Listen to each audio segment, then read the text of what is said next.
नमस्कार दोस्तों, स्वागत है आपका इस अपने YouTube चैनल में।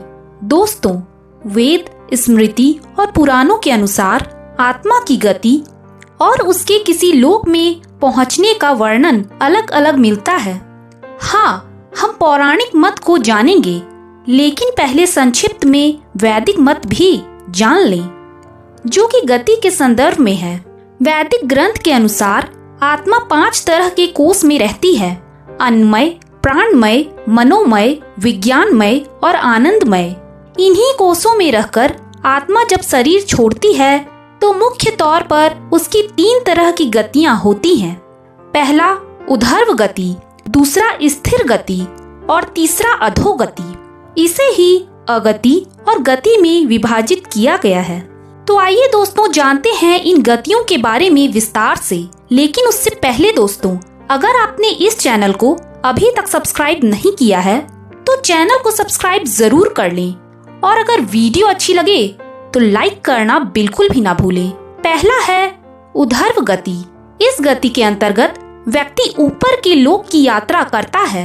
ऐसा वही व्यक्ति कर सकता है जिसने जागृत, स्वप्न और सुसुप्ति में खुद को साक्षी भाव में रखा है या निरंतर भगवान की भक्ति की है। ऐसे व्यक्ति पितृ या देव योनि के सुख भोगकर पुनः धरती पर जन्म लेता है। दूसरा है स्थिर गति। इस गति का अर्थ है व्यक्ति मरने के बाद न ऊपर के लोक गया और न नीचे के लोक में, अर्थात उसे यहीं तुरंत ही जन्म लेना होगा। यह जन्म उसका मनुष्य योनि का ही होगा। तीसरा है अधोगति। जिस व्यक्ति ने किसी भी प्रकार का पाप करके या नशा करके अपनी चेतना या होश के स्तर को नीचा गिरा लिया है, वह नीचे के लोकों की यात्रा करता है। रेंगने वाले कीड़े मकोड़े या गहरे जल में रहने वाले जीव जंतु अधोगति का ही परिणाम है। दोस्तों, पुराणों के अनुसार जब भी कोई मनुष्य मरता है या आत्मा शरीर को त्याग कर यात्रा प्रारंभ करती है तो इस दौरान उसे 3 प्रकार के मार्ग मिलते हैं। उस आत्मा को किस मार्ग पर चलाया जाएगा यह केवल उसके कर्मों पर ही निर्भर करता है। ये 3 मार्ग हैं: अर्ची मार्ग, धूम मार्ग और उत्पत्ति विनाश मार्ग। अर्ची मार्ग ब्रह्मलोक और देवलोक की यात्रा के लिए होता है, वहीं धूम मार्ग पितृलोक की यात्रा पर ले जाता है और उत्पत्ति विनाश मार्ग नर्क की यात्रा के लिए है। हालांकि सभी मार्ग से गई आत्माओं को कुछ काल भिन्न भिन्न लोक में रहने के बाद पुनः मृत्यु लोक में आना पड़ता है। अधिकतर आत्माओं को यहीं जन्म लेना और यहीं मरकर पुनः जन्म लेना होता है। यजुर्वेद में कहा गया है कि शरीर छोड़ने के पश्चात जिन्होंने तप ध्यान किया है वे ब्रह्मलोक चले जाते हैं, अर्थात ब्रह्मलीन हो जाते हैं। कुछ सत्कर्म करने वाले भक्तजन स्वर्ग चले जाते हैं। स्वर्ग अर्थात वे देव बन जाते हैं। राक्षसी कर्म करने वाले कुछ प्रेत योनि में अनंत काल तक भटकते रहते हैं और कुछ पुनः धरती पर जन्म लेते हैं। जन्म लेने वालों में भी जरूरी नहीं है कि वे मनुष्य योनि में ही जन्म लें। इससे पूर्व ये सभी पितृलोक में रहते हैं, वहीं उनका न्याय होता है। आत्मा 17 दिन तक यात्रा करने के पश्चात 18वें दिन यमपुरी पहुंचती है। गरुड़ पुराण में यमपुरी के इस रास्ते में वैतरणी नदी का उल्लेख मिलता है।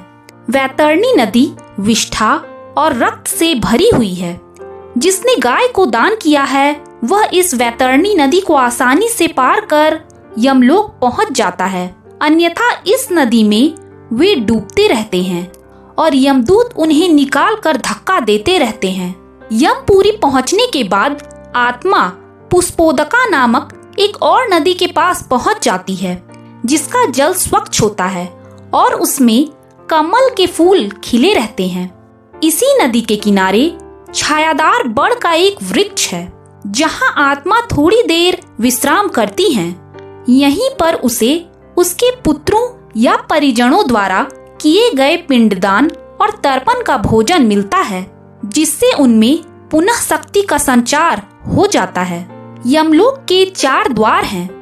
4 मुख्य द्वारों में से दक्षिण के द्वार से पापियों का प्रवेश होता है।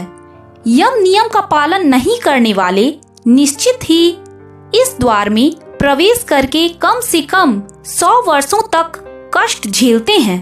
पश्चिम का द्वार ऐसे जीवों का प्रवेश होता है जिन्होंने दान पुण्य किया हो, धर्म की रक्षा की हो और तीर्थों में प्राण त्यागे हों।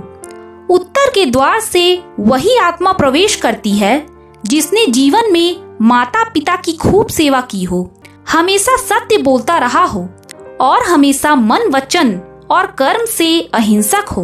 पूर्व के द्वार से उस आत्मा का प्रवेश होता है जो योगी, ऋषि, सिद्ध और संबुद्ध हैं। इसे स्वर्ग का द्वार कहते हैं।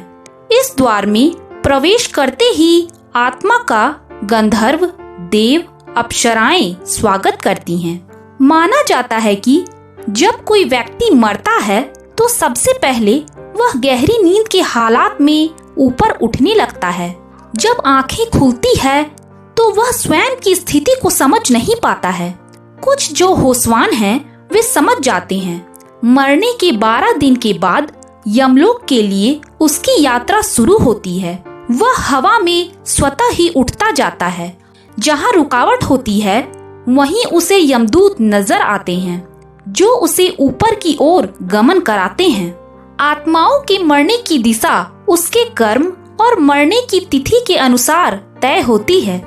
जैसे कृष्ण पक्ष में देह छोड़ दी है तो उस काल में दक्षिण और उसके पास के द्वार खुले होते हैं, लेकिन यदि शुक्ल पक्ष में देह छोड़ी है तो उत्तर और उसके आसपास के द्वार खुले होते हैं।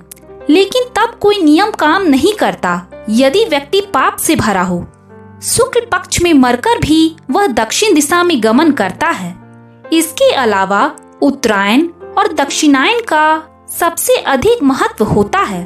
यदि कोई व्यक्ति उत्तरायण में मरा हो तो उसे 4 द्वारों, 7 तोरणों तथा पुष्पोदकों व वसवती आदि सुरम्य नदियों से पूर्ण अपनी पुरी में पूर्व, पश्चिम तथा उत्तर के द्वार से प्रविष्ट होने वाले पुण्यात्मा को भगवान विष्णु के दर्शन होते हैं, जो शंख, चक्र, गदा, पद्मधारी, चतुर्भुज, नीलाभ रूप में अपनी महाप्रसाद में रत्नासन पर दर्शन देते हैं। ऐसी शुभ आत्मा स्वर्ग का अनुभव करती है और उसे शांति व स्थिरता मिलती है।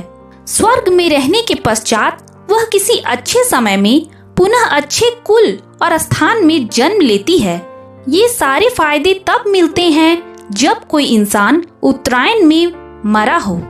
यदि कोई व्यक्ति दक्षिणायन में मरा हो तो जो लोग पापी और अधर्मी हैं, जिन्होंने जीवन भर शराब, मांस और स्त्री गमन के अलावा कुछ नहीं किया, जिन्होंने धर्म का अपमान किया और जिन्होंने किसी भी धर्म के लिए पुण्य का कोई कार्य नहीं किया, वे मरने के बाद स्वतः ही दक्षिण दिशा की ओर खींचे चले जाते हैं। ऐसे पापियों को सबसे पहले तप्त लौह द्वार तथा पूय, शोणित एवं क्रूर पशुओं से पूर्ण वैतरणी नदी पार करनी होती है।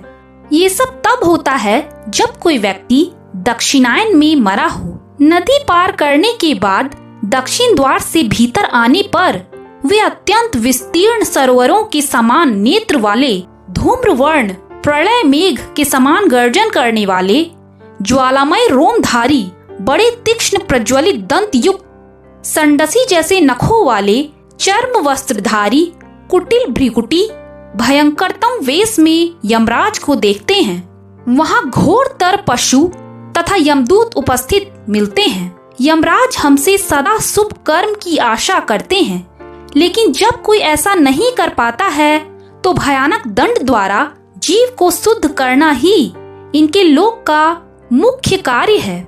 ऐसी आत्माओं को यमराज नरक में भेज देते हैं। तो दोस्तों, शरीर छोड़ने के बाद आत्मा कहाँ पहुँच जाती है, इस विषय की गहनतम जानकारी प्राप्त करके आपको कैसी लगी? अगर ये वीडियो आपको अच्छी लगी हो तो कमेंट सेक्शन में कमेंट करके जरूर बताइएगा।